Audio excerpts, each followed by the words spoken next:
நண்பர்கள் அனைவருக்கும் வணக்கம். நம்ம என்ன பார்க்கணும்னா top load Samsung washing machine. இது பார்த்திங்கன்னா இது ப்ரெஷர் சென்சாரு ஜாக்கு வந்து கம்ப்ளைண்ட்டு 1E எரரு. போர்டு கம்ப்ளைண்ட்டுன்னு கொண்டு வந்தாங்க. போர்டு செக் பண்ணால் நல்லா இருந்துச்சு. ஒயரிங் எடுத்துகிட்டு வர சொன்னோம். ஒயரிங் தான் கம்ப்ளைண்ட்டு. பார்த்திங்கனாக்கா இந்த ஜாக்கு இந்த சென்ட்ரு பின்னில் பார்த்திங்கனாக்கா கண்டினியூட்டியே வரல. ஆமாம், இது லெஃப்ட்டு ரைட்டு பின்னு நல்லாயிருக்கு. இந்த சென்ட்ரு பின்னில் வந்து கண்டினியூட்டி வரல. இப்போ பார்த்திங்கன்னா பாருங்கள், சுத்தமாகவே வரல. இதுதான் இதில் கம்ப்ளைண்ட்டு.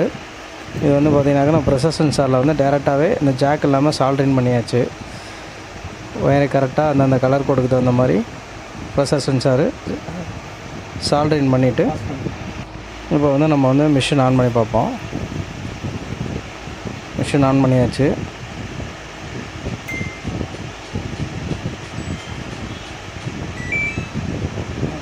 இப்போ வந்து ஸ்டார்ட் பண்ணி பவர் ஆன் பண்ணிவிட்டு ஸ்டார்ட் கொடுப்போம்.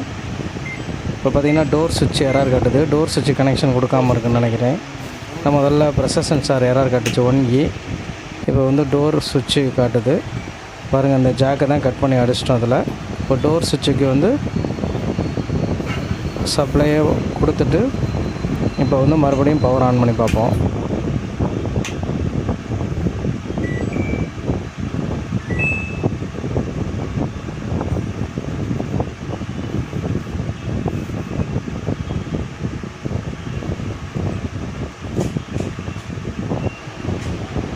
ஓகே, கரெக்டாக இருக்குது. சப்ளை வந்துச்சு ஃபீட் வால்வுக்கு.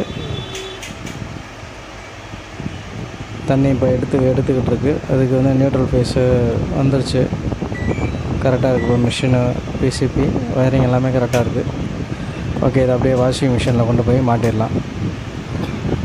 ஓகே நண்பர்களே, அடுத்த வீடியோவில் சந்திப்போம். நன்றி, வணக்கம்.